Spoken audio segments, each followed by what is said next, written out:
Selamat pagi. Assalamualaikum warahmatullahi wabarakatuh. Kita mulai dengan pertemuan pertama untuk mata kuliah manajemen infrastruktur teknologi informasi.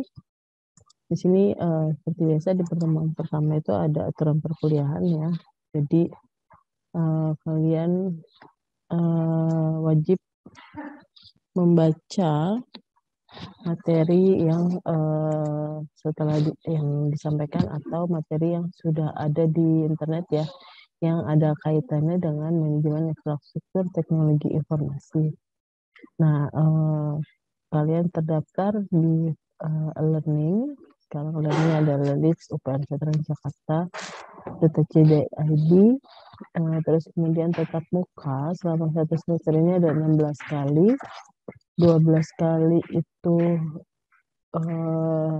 dengan saya, terus kemudian 2 kali itu untuk dosen kelas besar ya, dosen kelas besar apa IFIK ya, seperti itu.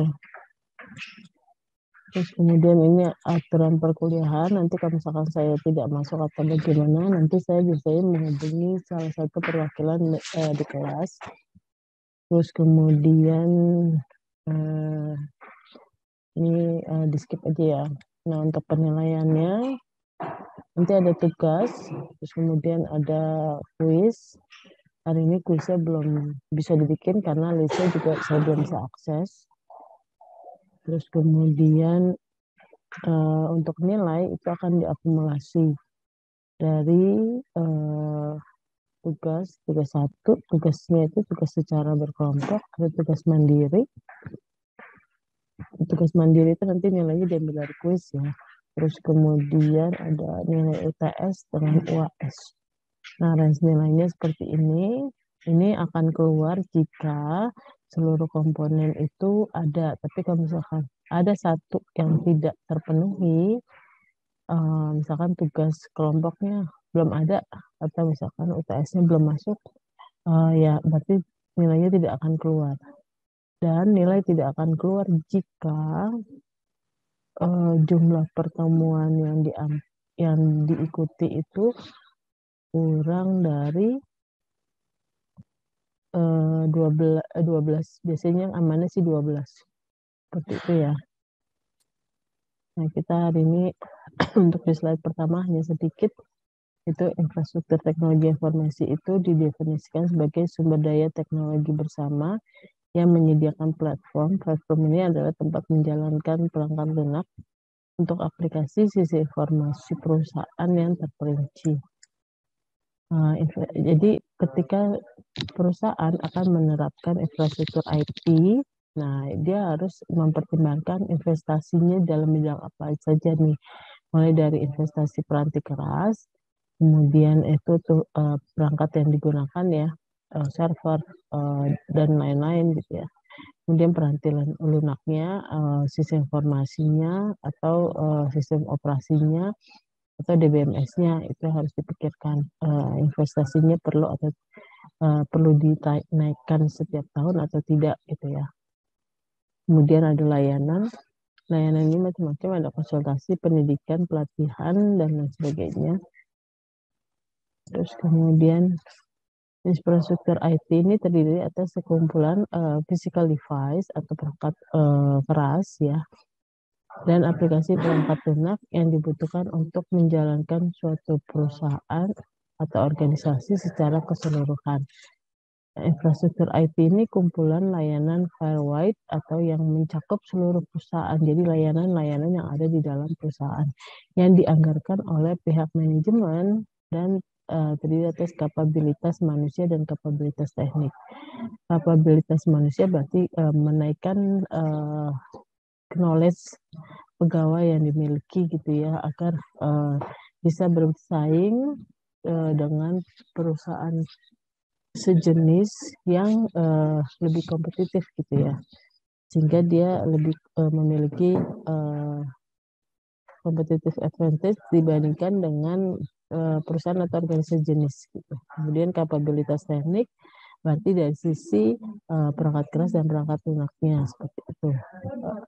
Kemudian teknologi informasi yang baru mempunyai dampak besar terhadap bisnis perusahaan dan strategi sistem informasi. Layanan pada infrastruktur IT ini akan menghitung platform yang digunakan untuk menyediakan layanan komputasi yang menghubungkan karyawan, pelanggan, dan pemasok ke dalam lingkungan digital yang terorganisasi. Jadi di dalam suatu perusahaan atau organisasi kan kita nggak mungkin berdiri sendiri ya. Pasti ada pihak luar atau stakeholder yang menjadi rekan bisnis gitu ya. Jadi terus kemudian harus terhubung dengan karyawan pelanggan, karyawan yang ada di intra-organisasi. Jadi bagaimana konektivitas antara intra-organisasi dengan eksternal organisasi agar bisa terkoneksi dan terkoordinasi dengan baik sehingga tujuan bisnis dari organisasi tersebut atau perusahaan tersebut visi misinya dapat bisa tercapai. Terus kemudian jasa telekomunikasi menyediakan konektivitas data, suara dan video untuk karyawan, pelanggan dan pemasok. Kemudian layanan manajemen data seperti kemarin yang sudah kita pernah pelajari ya di manajemen data itu adalah bagaimana kita bisa mengcapture, menyimpan, mengelola data, memberikan kapabilitas, kemudian data itu dianalisis gitu. Untuk misalkan untuk mengetahui tingkah laku pelanggan gitu ya, agar bisa kita mengcreate sesuatu atau produk baru itu harus berdasarkan data. Datanya apa saja? Data dari aktivitas pelanggan tersebut, misalkan biasa makan malam di mana, terus kemudian makanan favoritnya atau apa dan lain sebagainya gitu ya. Kemudian layanan manajemen fasilitas fisik yang mengembangkan dan mengelola instalasi fisik untuk komputasi, telekomunikasi, dan layanan manajemen data. Jadi organisasi yang memiliki manajemen data yang baik itu akan lebih unggul dibandingkan organisasi yang yang kurang memahami pentingnya manajemen data. Ya udah let it go aja, jalan aja.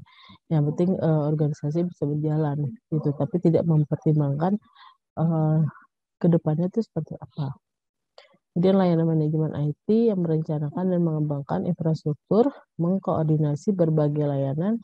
Jadi di dalam infrastruktur manajemen informasi teknologi informasi ini terdapat layanan-layanan di dalam unit bisnis gitu ya, di dalam perusahaan atau organisasi. Kemudian manajemen akuntansi dan menyediakan manajemen layanan proyek.